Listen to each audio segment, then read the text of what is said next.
Subscribe करें और bell दबाएं ताकि कोई खबर रह न जाए।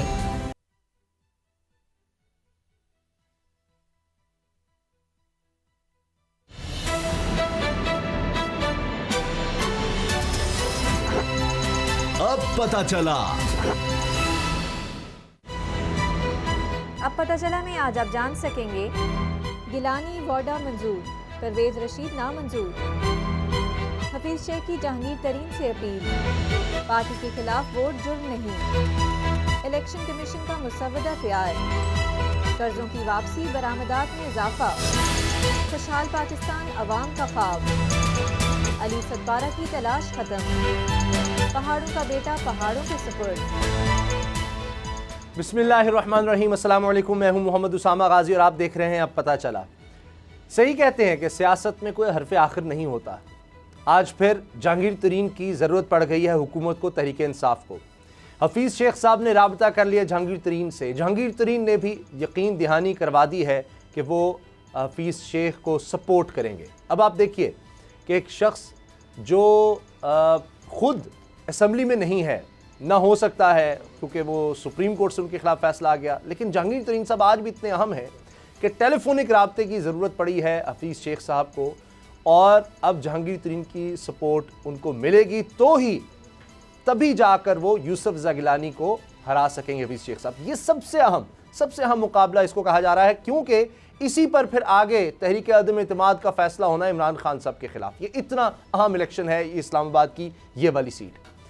परवेज रशीद साहब के लिए अनहोनी हो गई, नून लीग को इतना बड़ा धचका लग गया, उनके अहम तरीन जो कैंडिडेट थी वो अब नाअहल हो गए एक तरह से। क्योंकि दूसरी तरफ अगर हम देखें, क्योंकि सेनेट ने जो इस वक्त इंतखाबात सेनेट में होने हैं, उसमें इलेक्शन कमीशन ने यह कहा है कि जनाब आप तो अहल ही नहीं है, क्योंकि 95 लाख रुपए का उन्होंने बिल अभी देना है पंजाब हाउस का। वो खुद और उनकी गालिबन बेटी का कहा जा रहा है कि वो वहाँ रहती नहीं है और उन्होंने बिल अभी पे करना है। इस सारी सूरत हाल पर बात करेंगे और क्या नज़र आ रहा है सेनेट के हवाले से। सुप्रीम कोर्ट जिस तरह से लग रहा है कि इस मामले को देख रही है, और हर सूरत सुप्रीम कोर्ट की कोशिश ये है कि फ्री एंड फेयर इलेक्शन हो सके, पैसा इस दफ़ा ना चले किस तरह से। अच्छा जी, जहांगीर तरीन साहब जो हैं वो फैसलाबाद भी पहुँच गए हैं और राजा रियाज ने उनका इस्तकबाल किया है। राजा रियाज वो शख्सियत हैं जो पहले दिन से कह रहे हैं कि जहांगीर तरीन साहब की बड़ी ज़रूरत है, बल्कि वो तो ये कह रहे थे कि सेनेट में जो टिकट अलॉट होने हैं उसमें भी जहांगीर तरीन साहब को शामिल करना चाहिए। अब लगता है कि इमरान खान साहब को इस सब पर कोई इतराज़ नहीं है। ज़ाहिर है जब ज़रूरत होगी तो क्या करें। इसका मतलब यह है कि जहांगीर तरीन के बगैर इलेक्शन जीता नहीं जा सकता था, तभी उनको बुलाया गया है। बाबर डोगर साहब, असद खरल साहब मेरे साथ हैं। बाबर डोगर साहब, विफाकी वज़रा को टास्क दिया इमरान खान साहब ने सबको कि जी अपने लोगों को तो साथ रखना ही है, दूसरों से भी रब्ता करो, लेकिन फिर भी जहांगीर तरीन के बगैर मामला हल नहीं हो सकते। उसामा साहब, एक होता है किंग और एक होता है किंग मेकर। किंग मेकर जो है उसका रोल जो होता है वो हमेशा बड़ा अहम रहा है। तो जहांगीर तरीन जो है वो पिछले कोई 10-15 साल से किंग मेकर का रोल प्ले कर रहे हैं। पीटीआई में जब वो आए और पीटीआई को जिस तरह से खड़ा किया, और जहाँ ये सारा इलेक्शन और इलेक्शन में जिस तरह से तैयारी भर भर के वो आज़ाद और कैंडिडेट्स जो हैं उनको लेके जा के इमरान खान से मिलवाते रहे, इलेक्शन से पहले इलेक्शन के बाद में। तो इस चीज़ में तो कोई दूसरी राय नहीं है कि वो किंग मेकर का हैं, और उनके कॉन्टैक्ट्स भी हैं। इलेक्शन से पहले इमरान खान के वो बहुत करीब थे। बहुत सारे एमपीएज और एमएनएज ऐसे हैं जिनको सिर्फ जहांगीर तरीन की वजह से इमरान खान साहब ने टिकट दिया। अब वो एमपीए या एमएनए जिसको जहांगीर तरीन ने टिकट दिलवाया और एमएनए बनवाया या एमपीए बनवाया, अब उसके लिए तो जहांगीर तरीन बहुत अहम है। पार्टी एक साइड पे रह गई, उसकी जो सारी लॉयल्टी है वो जहांगीर तरीन के साथ है। और मेरा ख्याल है कि जहांगीर तरीन जो थे वो भी सेनेट के इलेक्शन का इंतज़ार कर रहे थे। उनको पता था कि सेनेट का इलेक्शन जो करीब आता जाएगा तो गवर्नमेंट पे प्रेशर बढ़ता जाएगा, और government ultimately, PTI government ultimately उन्हें कॉन्टैक्ट करेगी। तो सर वो आज उन्होंने कर लिया अब्दुल हफीज़ शेख साहब ने कि जनाब आप एक्टिव हों, और वो एक्टिव हो भी गए हैं। फैसलाबाद पहुंच गए हैं, वहाँ पर उन्होंने 2-3 बंदों से मुलाकातें भी की हैं और ये कहा है कि अब्दुल हफीज़ शेख साहब को जितवाना है। अब ये मुकाबला है जहांगीर तरीन वर्सेस यूसुफ ज़गिलानी या पीडीएम, आसिफ अली जरदारी। अच्छा। वो भी किंग मेकर है। तो इन दोनों के दरमियान मुकाबला है, तो देखते हैं कौन जीतता है। अब जहांगीर तरीन अब्दुल हफीज़ शेख साहब के लिए पैसा तो नहीं खर्च कर सकते, लेकिन वो जरदारी साहब कर सकते हैं यूसुफ गिलानी के लिए, तो थोड़ा सा फर्क है। देखिए अब क्या तरीन जो बनता है। है वो अपनी वापसी के लिए तो किसी भी हद तक जा सकते हैं अगर वो ये चीज कर दें कि हफीज शेख, जाहिर है कि नजर आ रहा था हफीज शेख को कि इनके बगैर में इलेक्शन नहीं जीत अजय तो सकता। पिछले पैसे पूरे नहीं हो रहे, तुम कह रहे हो आगे भी ला दे। लेकिन अगर उनको यकीन हो जाएगा पिछले भी पूरे हो जाएंगे, वाले चक्कर में वो भी पिछले फंस गए हैं निकल सारे। आएंगे सर, पिछले भी निकल आएंगे। अगर हफीज शेख को इलेक्शन जिता देते हैं और इमरान खान साहब से दोबारा वो वापसी एक ताल्लुक बन जाता है तो वो फिर तो पीछे वाले पूरे करते करते ला दिए आगे। लेकिन देखिए ये बड़ी बात है कि देखिए इसका मतलब हफीज शेख साहब इमरान खान की मर्जी के बगैर ये नहीं कर सकते, और अगर उनको यकीन होता मेरी जीत यकीनी है तो फिर भी उनको जरूरत नहीं थी जहांगीर तरीन से राब्ता करने की। देखिए अच्छा बहुत सारे ऐसे एमएनएज हैं जिनके मूड से क्लियर नजर लग रहा था कि वो शायद पीटीआई को सपोर्ट नहीं करेंगे। राजा रियाज जो वो तो ओपनली आपने कहा, वो तो ओपनली कह रहे थे कि जहांगीर तरीन जो उनको मना के लेके आए वरना मुश्किलात पड़ेंगी। अब देखें कि जहांगीर तरीन कितना अफेक्टिव होते हैं हफीज शेख साहब के लिए, उनका मुकाबला तो बड़ा टफ है। ठीक है। अच्छा मुकाबला टफ तो है, लेकिन जो कुछ इलेक्शन कमीशन के बाहर हो रहा है, अंदर हो रहा है, असद खरल साहब वो देखिए आज तो फैसल वाडा साहब के हवाले से वो पीपल्स पार्टी और तहरीक इंसाफ वो गुत्थम गुत्था हो गए, बड़े बुरे मनाजिर थे। लेकिन ये जो परवेज़ रशीद साहब के साथ मामला हुआ है, वो कह रहे हैं कि चूँकि मैं खुलकर बोलता हूँ और इसलिए मेरी बातें पसंद नहीं आती, इसलिए इलेक्शन कमीशन ने ये हरकत की है कि जी उनको उनके कागजात नामजदगी जो है वो मुस्तरद कर दी। मामला ऐसा नहीं है, ये उनका पॉइंट ऑफ व्यू है। इलेक्शन कमीशन ने जो उनके कागजात नामजदगी मुस्तरद की है उसकी बुनियादी वजह है वो 95 लाख के डिफाल्टर हैं। जिस तरह परवेज़ रशीद साहब बड़े ऑनेस्ट आदमी है, वो पंजाब हाउस के पैसा नहीं है उनके पास। मैं नहीं कह रहा जनाब, वहाँ पे ये चीज़ इतराज़ जो दाखिल किया गया वैसे मैंने इस पे थोड़ा सा वेरीफाई किया अंदर बात की गई है कि 95 लाख के बात पंजाब हाउस के वो डिफाल्टर हैं। बाकी चीज़ें ठीक है, नून लीग के जो उनके ऊपर ये तो बात हमेशा की कौमी राज अफशा करने के हवाले से, डॉन लीग्स के हवाले से नाम तो उनका आता है, लेकिन इस वक्त और मरीम दूसरा साहब के ये जो एक करीब और तरीन चीज़ लोग हैं और वो परवेज़ रशीद लोग। ना दुइंदा होने के अलावा कागजात नामजदगी में जो जनरल रशीद था, जबकि बयान अल्फी में टेक्नोक्रेट का जिक्र होने की, यानी उधर जो मामला है जनरल रशीद की बात हो रही है, जबकि बयान अल्फी के अंदर टेक्नोक्रेट का मेन ऑब्जेक्शन लगा वो यही लगा है, वो 95 लाख का ही है। तो जाहिर बात है जो डिफाल्टर है, रिटर्निंग अफसर ने फ्री कैन के दलाइल सुने और उन्होंने कागजाती नामजदगी मुस्तरद कर दी। ये भी कहा गया रिटर्निंग अफसर को सवाबदीद है, एफबीआर, स्टेट बैंक, एफआईए सब इदारे उनके साथ ताउन पर हैं। वो किसी से लेकिन सबसे ज्यादा मजेदार बात ये है कि उनसे पूछा गया क्या नाम है इनका, परवेज़ रशीद साहब से कि जनाब आपने आपके जिम्मे 95 लाख रुपया था तो आपने पे नहीं किया। उन्होंने कहा जी मुझसे किसी ने पूछा ही नहीं आज तक। क्या बात, ऐसा ही जुमला है। ये तो ऐसे ही है। नवाज शरीफ आप साहब सेनेटर थे, सपने देखिए ये डी ब्लॉक में मिनिस्टर ब्लॉक में रहते थे, डी ब्लॉक के मिनिस्टर ब्लॉक में रहते थे, वो पूरी एक अनेक्सी है, वो अलग है। वो ये एक पंजाब हाउस का 95 लाख का डिफॉल्ट जो है ये अलग है। नहीं खलसा मेरी अर्ज सुन लें, वो तो मिली हुई पंजाब हाउस में डी ब्लॉक है जो कि मिनिस्टर्स के लिए वक़फ़ है, बिल्कुल वहाँ पर सिर्फ मिनिस्टर रहते हैं। के लिए है, मिनिस्टर के लिए, और तो वो उस डी ब्लॉक में रहते थे जो सबसे महंगा और सबसे वहाँ पर बेहतर है, और वहाँ पर इनकी बेटी के लिए भी एक कमरा था, बेटी भी वहाँ पर रह रही है, ये भी रहे, और 2011 से रह रहे हैं। जाओ जलाल की वजह और हैरानगी की बात ये है उन्होंने कहा कि मुझे तो आज तक इन्हें पूछे नहीं, ये उन्हीं के लीडर है। 2011 से सिर्फ इतना बिल बना है, चले ये तो ऐसे हैरानी है। वो मेरा ख्याल है सब्सिडाइज होता है, 3500 रुपया पर डे होता है, बहुत कम, 3500 रुपया पर डे होता है इनके लिए। लेकिन देखे ना, या ये खबर आती तो मुझे खुशी होती कि जहांगीर तरीन साहब जो हैं उन्होंने सेनेट से अपनी पिछले 6 साल की तनख्वाही नहीं ली। परवेज़ रशीद साहब ने तो जी भूल गया, मेरे ध्यान में नहीं रहा, किसी ने मुझे कहा ही नहीं कि जाके तनख्वाहें भी लेनी होती हैं। वो वहाँ पर मेडिकल बिल भी पूरा ही है जो लिया हुआ है, लेकिन जहाँ पर पैसे देने हैं वो भूल गए। नवाज शरीफ ने जैसे कहा कि भाई अगर मैं एहसासे अपने नाम पे नहीं रखता तो तुम्हें क्या भाई। जी हाँ, हमारे अगर आमदन और हमारे या उससे ज्यादा एहसासे हैं तो आपको क्या।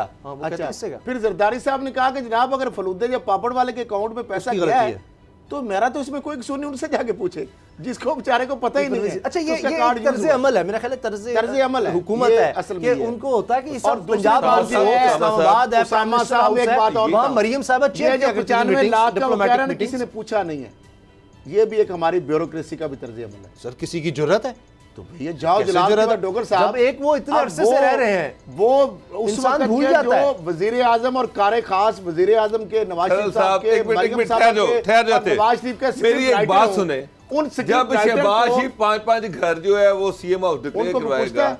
वो सारे सरकारी मुलाजमीन जो है आगे वो पीछे तफाइल भाग रहे लेंगे होते। सरकार से। हाँ जी। परवेज रशीद साहब जब एडवाइजर भी नहीं थे, इनको इन्होंने कॉन्ट्रैक्ट पे डीजीपीआर आसिफ करमानी को कहाँ से मिलते थे पैसे? सेनेटर बनने से पहले ये आसिफ 1 करमानी- साल डीजीपीआर से सैलरी देते रहे और नवाज शरीफ के लिए काम करते रहे, बाद में ये एडवाइजर बन फिर गए। शोएब नजीर तो- का देख लें, शोएब नजीर, फिर सर, उसके आसिफ करमानी, ये तो अब बल्कि इनका मेरा मतलब है कि फोटोग्राफर बड़ों जो को ही मरूद आदत है। नहीं है पैसे देने की, डॉक्टर तो किसी साहब आदत बल्कि नहीं। फोटोग्राफर इनका जो आप चंदन का नाम हमेशा लेते हैं, जो इनकी मां को दबाती थी। नेवा चंदन।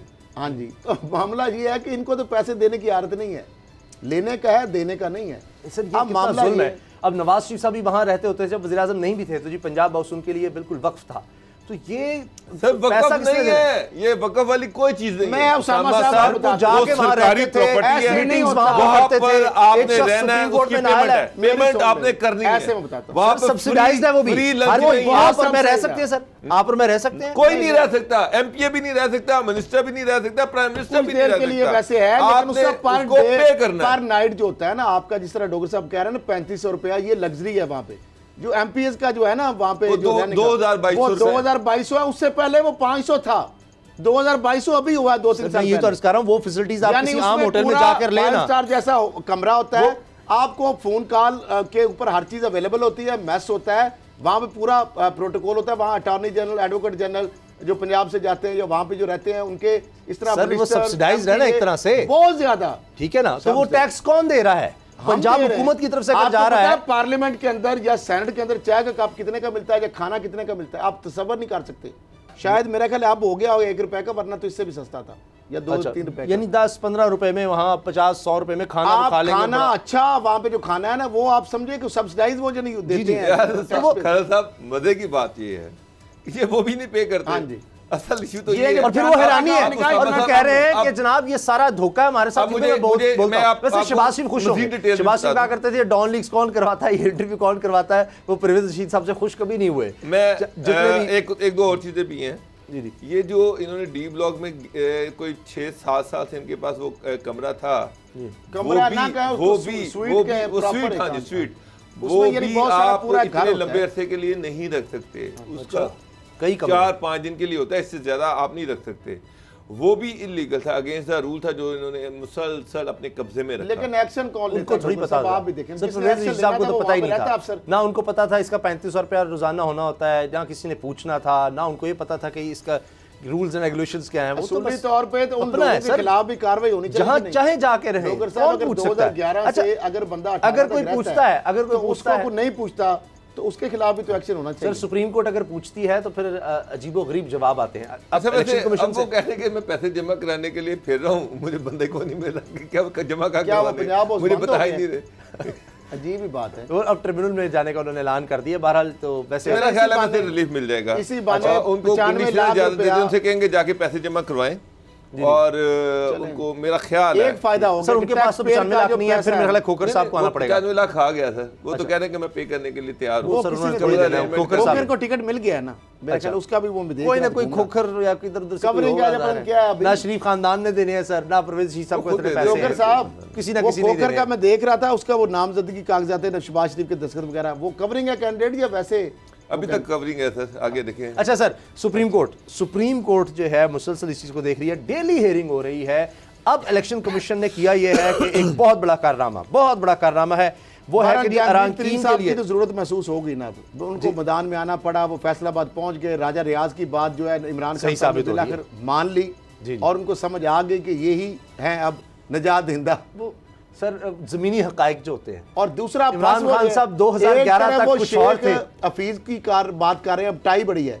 शेख हफीज को अगर वो जिताते हैं तो गिलानी साहब जो है और तरीन साहब के आपको पता है रिश्तेदारियां हैं, तलकदारियां हैं, उधर से जरदारी साहब के साथ उनका एक जो भी कोई मामला है बिहाइंड द सीन, क्योंकि इमरान खान से, लेकिन फिर भी तरीन साहब मेरा ख्याल है फिर उन्होंने एक वफादारी के हवाले से एक फिर उन्होंने आशीर्वाद की है कि राजा रियाज ने जो बात की थी उसको इमरान खान साहब को बिलाकर उनका अहमियत का एहसास हुआ और अब हफीज शेख साहब अगर फ़ोन कर रहे हैं, मदद के लिए पुकार रहे हैं मोहम्मद बिन कासिम को, जिस तरह राजा दाहिर हो जुल्मो सितम से, वो वहाँ तो ये मामला है। अब मामला ये हो रहा है, एक तरफ वो अच्छा सर, बशीर सुप्रीम भी कोर्ट है, पर वज़ीर आने आज़म के ब्रेक हो राजा जाएगी। रियाज साहब और पीटी एक तरफ उनके ऊपर केसेस चल रहे हैं, बिल आखिर उनको मैदान में उतरना पड़ा है। जी। और इमरान खान साहब भी यकीनन अगर इस्लामाबाद की सीट बच जाती है तो वो भी उनको कोई बुरा तो नहीं लगेगा। सर वो जिस तरह होता है ना कि वो तगड़े लोग, ताकतवर लोग मैदान में उतरते हैं, जब जरदारी साहब फिर आ गए हैं और पहले भी उस सेनेट में बहुत कुछ कर चुके हैं, तो फिर इमरान खान साहब को नज़र आ रहा था, शायद उन्होंने देख लिया, उनको मशवरे समझ आ गए कि इसके बगैर अब काम नहीं चलना, ज़मीनी हक़ाइक़ कुछ और हैं, सियासत और तरह से होती है। लेकिन सुप्रीम कोर्ट जो है वो आईन और कानून के मुताबिक मामला को चलाना चाह रही है, कोई अखलाकी बुनियाद इस इलेक्शन को फराहम करना चाह रही है जो न जाने कितने साल से बिक रहा है, सबको पता है, कहीं जाने हर आदमी को पता है, यहाँ बोलियाँ लगती हैं। और मशहूर है कि बलोचिस्तान का सबसे आगे रेट होता है क्योंकि वहाँ पर MPS की तादाद सबसे कम है, लेकिन सीटें तो सेनेट की बराबर हैं हर सूबे की, तो लिहाजा वहाँ पर चंद वोट आपको चाहिए, 2-4 वोट मिल गए और वो आप गए जनाब, सेनेटर बन गए, तो लिहाजा वहां पर रेट बहुत ज्यादा है। और वज़ीर आज़म कह चुके हैं 50 करोड़ से 70 करोड़। अच्छा, इलेक्शन कमीशन से रोज पूछा जा रहा है कि आप इसको साफ शफाफ कैसे बना देंगे, आप मुतनासिब नुमाइंदगी की जो आइन बात करता है कि सबको बराबरी मिले और साफ शफाफ इलेक्शन हो, आइन में लिखा हो, वो कैसे आप यकीनी बनाएंगे। इलेक्शन कमीशन ने उसका एक हल ढूंढ लिया है, कमाल कर दिया है। अराकीन के लिए बयान हल्फी का मुसव्वदा तैयार कर लिया, ये बयान हल्फी होगा। वो अलग बात है कि पिछली दफ़ा हो गया, लोगों ने कहा कुरान मजीद पर हाथ रख के जी हमने तो कोई पैसे नहीं लिए, बाद में वीडियोज़ आ गई हैं, वो भी मौजूद हैं, वो इलेक्शन कमीशन पता नहीं उन वीडियोज़ का क्या करेगा। तो बाबर डोगर साहब, ये देखें, हम बतौर मुसलमान बड़े हम अच्छे लोग हैं, बयान हल्फी जब हलफ किसी को दे दें, नहीं ये नहीं हो सकता। उसके बाद तो इलेक्शन कमीशन ने कमाल ये काम कर दिया है, इसके बाद तो कोई झूठ नहीं बोल सकता, कोई दगा नहीं कर सकता, कोई पैसे नहीं पकड़ सकता। जब वो बयान हल्फी का जो मुसव्वदा है उस पर एक दफ़ा दस्तखत कर दिए कि जी मैं हल्फिया कह रहा हूँ, मैं पैसे नहीं लूँगा, मैं रिश्वत नहीं लूँगा, मैं 2 नंबरी करूँगा, चोरी नहीं करूँगा। और जिस तरह मेरा ख्याल है कौमी असम्बली के मेंबर होने के लिए भी आप 62-63 का यही है, तो तौबा इस्तग़फ़ार, कोई झूठ बोल सकता है पाकिस्तान में, सवाल नहीं पैदा होता। बड़े अपराइट लोग हैं असेंबली में। इलेक्शन कमीशन ने कहा है कि जनाब हम इसकी नादरा, स्टेट बैंक, FBI समेत वहाँ अदारों से हम इसकी तस्दीक भी करवाएंगे। असल में सुप्रीम कोर्ट भी सुनना चाह रही है कि कोई ऐसा क्या कौन से एक्स्ट्रा ऑर्डिनरी स्टेप ये ले सकती हैं जो कि इनको लेने चाहिए। लेकिन उसामा साहब, एक चीज़,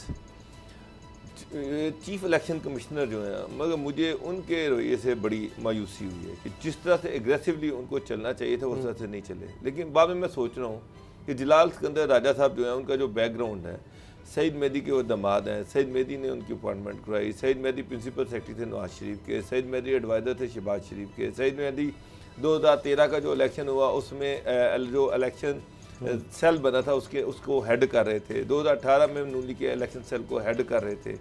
अब जब उनके दामाद जो हैं उनको इमरान खान साहब चीफ इलेक्शन कमिश्नर बनाएंगे और जब सुप्रीम कोर्ट उनसे पूछेगी कि भाई आप क्या इंतजाम करें, तो वो तो यही कहेंगे कि जी आर्टिकल 226 के तहत मैं कुछ भी नहीं कर सकता, खुफिया राय दही है, मेरे हाथ बंधे हुए हैं।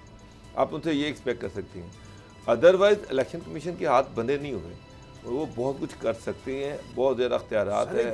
ये आज जो उन्होंने मुर्तज़ा अब्बासी के ने जो रिट की है और उस पर उसको तो ये सुआ मोटो ले लेते तो अभी तक लोगों को निशान इबरत बना देते जो वीडियोस आई हैं और सारा। हाँ, लेकिन मसला ये है कि कुछ करते ही नहीं है। मतलब कि आप इलेक्शन कमीशन का समझा काम ये है कि आज़ादाना बनाने के लिए किसी हद तक भी चला जाए, इसको फ्री बनाने के लिए कोई उड़ता है उड़ जाए, कोई जो भी इसकी राह में इसको ख़राब करता है इलेक्शन के प्रोसेस को, उसको उड़ा दे।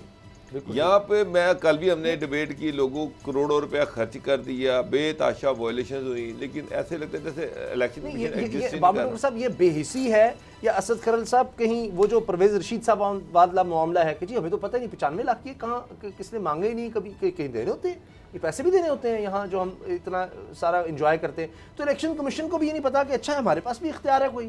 सर मेरा ख्याल है कि जानबूझ के मामला बड़ा है, बेहिस है। उसामा साहब जो चीफ जस्टिस ऑफ पाकिस्तान की जो सरबराही में 5 रुकनी जो लार्जर बेंच ने जो समाअत आज की, और ये बड़ी अहम बात है, जो पहला उनके रिमार्क्स थे, उनका अफसोस है कि पाकिस्तान पीपल्स पार्टी और मुस्लिम लीग नून अपने ही मुआदे से फिर गई। दोनों जमातों ने मिसाक जमहूरियत में खुफिया तरीक़ेकार को ख़त्म करने का मुआहदा किया था, मिसाक जमहूरियत की दस्तावेज अब भी मौजूद है, लेकिन इस पर दस्तखत करने वाली पार्टियां अब इस पर अमल नहीं कर रही। एक तो ये तौबा तौबा नौजुबिल्लाह, कुरान और हदीस तो नहीं है, वो जरदारी साहब ने भी कहा था, आपको पता है ना। अच्छा, बात खत्म हो गई। अब 2-3 चीजें अहम हैं। लेकिन बिलावल साहब तो ये कह रहे हैं कि इमरान खान साहब ये जो कानून लेके आ रहे हैं 2-3 चीजें बड़ी अपनी पार्टी से डरे हुए हैं। हमें तो हर तरीका 2-3 चीजें बड़ी जबरदस्त। एक तो ये है कि समाअत के दौरान अटॉर्नी जनरल का कहना था कि पार्टी के खिलाफ वोट देने पर कोई सजा नहीं है। उसामा से बड़ी अहम बात है, क्या बात? पार्टी के खिलाफ वोट देने पर अटॉर्नी जनरल साहब कह रहे हैं कि कोई सजा नहीं है। जिस पार्टी के खिलाफ वोट देना है खुल कर दे। अब ये बात बड़ी एक और बात आ गई, सजा सिर्फ वोटों की खरीदो फरोख्त पर हो सकती है, जो इलेक्शन कमीशन ऑफ पाकिस्तान ही उसके ऊपर एक्शन ले सकता है और करप्शन और करप्ट प्रैक्टिस को और इंश्योर करेगा और वो मैकेनिज्म बनाएगा, अरेंजमेंट करेगा। वो उसकी आईनी जिम्मेदारी और वही कम्पिटेंसी है उसकी, वही एलिजिबल है और उसके लिए सुप्रीम कोर्ट उसको उसके ऊपर अमल दरामद के लिए बार बार समझा रही है कि ये आपका है काम, आपने करना है। अच्छा, आगे बात, एडवोकेट जनरल पंजाब जो है उनका भी बड़ा अहम जो स्टांस है, मैं क्रक्स बता रहा हूँ इस पर। जब एडवोकेट जनरल पंजाब पूछा चीफ जस्टिस साहब ने, शॉर्ट उनका बता रहा हूँ कि शफाफियत के लिए हर चीज खुफिया रखना लाजमी है, जिस पर चीफ जस्टिस ने कहा कि आर्टिकल 59 में खुफिया वोटिंग का कोई जिक्र नहीं। आइन का आर्टिकल 59 सेनेट के हवाले से ही है। अब मामला यह है कि खुफिया वोटिंग का जिक्र नहीं और वो सेनेट के हवाले से ही है 59। तो बीच में यानी चीफ जस्टिस सुप्रीम कोर्ट जो चीजें निकाल रही है वो ये कह रहा है कि एक तो इलेक्शन कमीशन एम्पावर है, वो करप्ट प्रैक्टिस को रोकने के लिए एक मैकेनिज्म बनाएगा, अरेंजमेंट करेगा और फ्री फेयर और उसको नेशनली जो है उसको इंश्योर करेगा। फिर सुप्रीम कोर्ट के चीफ जस्टिस कह रहे हैं कि आर्टिकल जो 59 है उसके अंदर वोटिंग का कोई खुफिया वोटिंग का कोई जिक्र नहीं और वो सेनेट के रेलेवेंट है। मैं नहीं कह रहा। आर्टिकल 59 मेरी बात सुन लें, चीफ जस्टिस साहब की ऑब्जर्वेशन में आपकी ये कहता है कि खुफिया राय दही के जरिए से मुतनासिब नुमाइंदगी दी जाए। अब मुझे मेरी ये समझ से बाहर है, ये आर्टिकल ही मेरी समझ से बाहर है। अब 226 इधर से 59 आ जाता है, समझा? ये दोनों ये कंट्राडिक्शन तशरीह की जरूरत आ गई जो मैं कहता था। अब यही सुप्रीम कोर्ट कह रही है कि जो मामला तशरीह तलब है उसको सियासी बना दिया जाता है। अब ये 3 चीजें कंट्राडिक्ट आ रही हैं। अब आइन कानून और जो उसके अंदर जो आपके जो रूल्स एंड रेगुलेशन है या जो इलेक्शन का जो रूल्स हैं, डोगर साहब अब 226 आर्टिकल वो कुछ और कहानी सुनाता है, 218 की सेक्शन 3 वो ये कह रहे हैं और कहानी सुनाता है को आर्टिकल 226 से मिला के पढ़ा जाए, जारी मिला के पढ़े तो वो क्लियर हो जाता है कि जनाब फिर खुफिया राय दही है। तो फिर नहीं, खुफिया नहीं, वो कह रहे हैं नहीं डॉक्टर साहब ये तो बात नहीं है। वो कह रहे हैं चीफ जस्टिस साहब ने जो रिमार्क से एग्जैक्ट मैं कह रहा हूँ, चीफ जस्टिस ने कहा कि आर्टिकल 59 में खुफिया वोटिंग का कोई जिक्र नहीं और आइन का आर्टिकल 59 सेनेट के हवाले से है। तो वहां पे अगर 59 जो आर्टिकल है उसमें सेनेट के हवाले से है और खुफिया वोटिंग का कोई वो वहां पे मामला नहीं है, तो फिर 218 जो इलेक्शन कमीशन को करती है कि करप्शन और करप्ट प्रैक्टिस को रोकना है आपने, उसके लिए मैकेनिज्म बनाना है, तो वो उसके जरिए खुफिया वोटिंग के जरिए तो नहीं बना सकते ना। 59 में नहीं, लेकिन 226 में तो वाजे है ना एक जगह। तो फिर उनको किधर ले जाएंगे? 218 3 को किधर ले जाएंगे? लिखा नहीं हुआ, वाजे नहीं। अच्छा, ब्रेक लेते हैं जी, ब्रेक के बाद बात करेंगे खुशहाल पाकिस्तान की। और इमरान खान साहब बहुत खुश हैं कि रोशन डिजिटल अकाउंट में सोचा नहीं जा रहा था इतनी रकम आ जाएगी, इतनी तफसीलात ज़ाहिर आएंगी और वो कह रहे हैं कि ये एक मौजज़ा है कि इशारे मुस्बत हैं इतनी मुश्किल सूरत हाल में भी मईशत के। इस हवाले से बात करेंगे ब्रेक के बाद।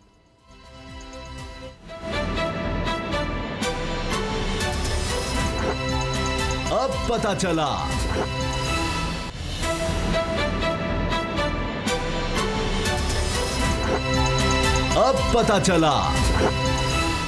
वज़ीर-ए-आज़म इमरान खान खुश हैं कि रोशन डिजिटल अकाउंट का जो इजरा किया गया था, ये ख़ास तौर पर ये अकाउंट्स इसलिए सामने लाए गए, स्टेट बैंक ने इसमें काफ़ी ज़्यादा रोल प्ले किया कि ओवरसीज़ पाकिस्तानी यहाँ पर इस अकाउंट्स में पैसे भेज सकें, रकूम भेज सकें।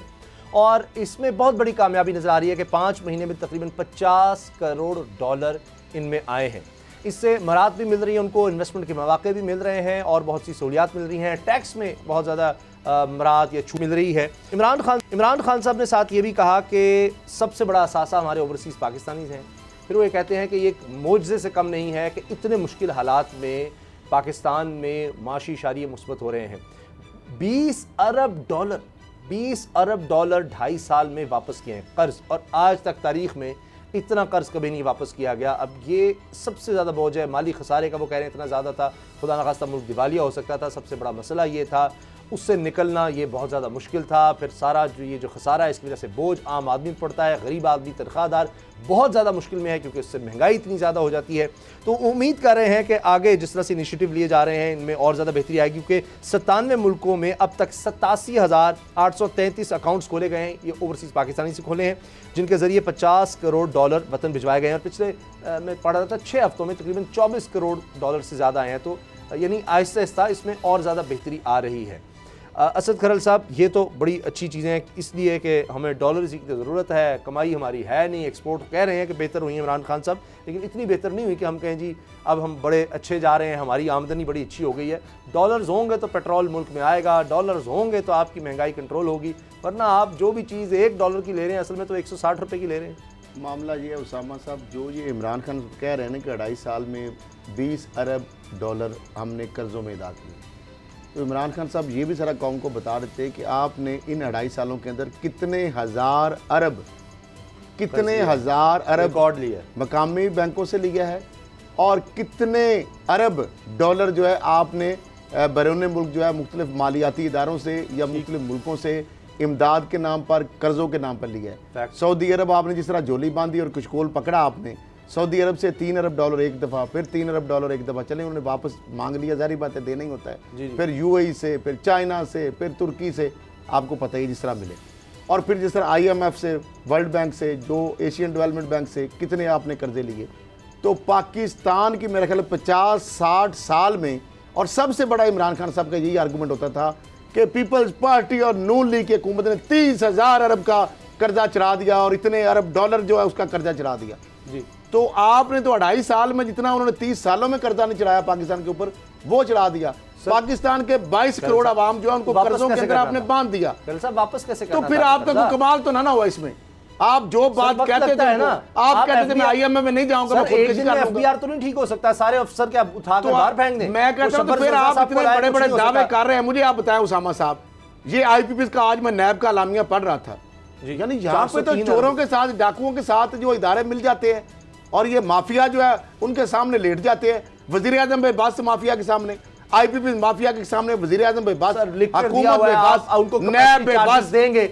IPPs अगर बंद पड़े होंगे तो पैसे किसने देने हैं? आप मुझे बताएं। लिख कर दिया हुआ आपने, सॉवरेन गारंटी दी हुई है, लिख कर दिया हुआ है। तो सॉवरेन गारंटी किसने दी है भाई? मुझे ये बता दे। पिछली हुकूमतों ने दी है, पिछली हुकूमतों ने दी है, तो पिछली हुकूमतों ने दी है तो आप उनको कंटिन्यू कर रहे हैं ना। पिछली हुकूमतों ने 480 अरब दे दिया, आप 403 अरब, आप हजारों अरब। इतना इंसान है कि इमरान खान कह दे जाओ मैं नहीं देता पैसे, बस नहीं देंगे। जाओ नहीं भाई, उनका पीपल्स का मियां मंशा की IPPs उठा ले, निशात चुनिया की, वहां पे उसकी बैलेंस शीट ये कहती है कि 70% मुनाफा है, वो 17% ले सकता है। जितना मर्जी हो, आपने लिख कर दिया है कि इतने परसेंट आप मुनाफा लेंगे, इतने परसेंट ले सकते हैं। आपने लिख कर दिया, लिखा हुआ है एग्रीमेंट में उसामा साहब, यही तो बात कर रहा हूं। बिजली नहीं खरीद रहे तब आप पैसे दे रहे हैं, आपको SCCP में चोरियां आप दे रहे हैं, आपने पेट्रोल आपने उनको मुहैया करना है। ये मैंने नहीं लिख कर दिया, ना इमरान खान ने लिख कर दिया, ना आपने, ना किसी और ने, ये पिछली गवर्नमेंट्स ने उनको। तो मैं कहता हूं आप रिव्यू क्या किया, और आप 45 अरब की बचत होगी, ड्रामा देख रहा था मैं।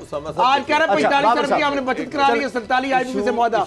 आपने हजारों अरब को उनका बेनिफिट देके और चोरों को साहब का पॉइंट है वो आप लिस्टिमेट कर रहे हैं चोरों को। पैसे जो हमारे ड्यू हैं हमने वो देने हैं। मसला ये कि यहाँ पे वो देते जाना है, बैठा हुआ है IPPs का, गवर्नमेंट उस माफिया के सामने बेबस है, और ये बेबसी की ये इंतहा है कि गवर्नमेंट उनसे गवर्नमेंट उनको पैसे देने के लिए तैयार है। अदालतों में जो केस था, अदालतें जो है वो सवालात उठा रही थी, कितने पैसे किस तरह से बनते हैं, और ये सारी चीजें देख रही थी। मसला पैसे देने का नहीं है, आपने सोवरेन गारंटी है, ठीक है, सोवरेन गारंटी का हरगिज ये मतलब नहीं है कि कोई हमें आके ब्लैकमेल करे। हुक्मरान गलत मुआहदा कर जाए। कार के IPP था ना सर, इंडिपेंडेंट पावर प्रोड्यूसर का, कार के आया था सर, कहां से बचाए? वो तो तैयब उर्दवान बीच में आ गए, 2 अरब डॉलर भरने थे, आप बच गए ना। आज आपको देने पड़े ना, हमारे को वकील और ब्रॉड शीट में देने पड़े ना, उन्होंने लिया ना। अगर करप्ट हुकूमत होती तो टैक्स पेयर का पैसा वापस डील कर लेते ना। क्या होता है 6 अरब डॉलर ब्रॉड शीट को पैसे क्यों पेमेंट होती रही है सर? मजबूरन आप रिकॉर्डिंग के ऊपर क्यों पेमेंट होती है? वकीलों को अरबों रुपए फीसें क्यों दी जाती रही हैं? वहां पे सारे हिस्से मांगते रहे। अब इमरान खान अगर करप्ट होते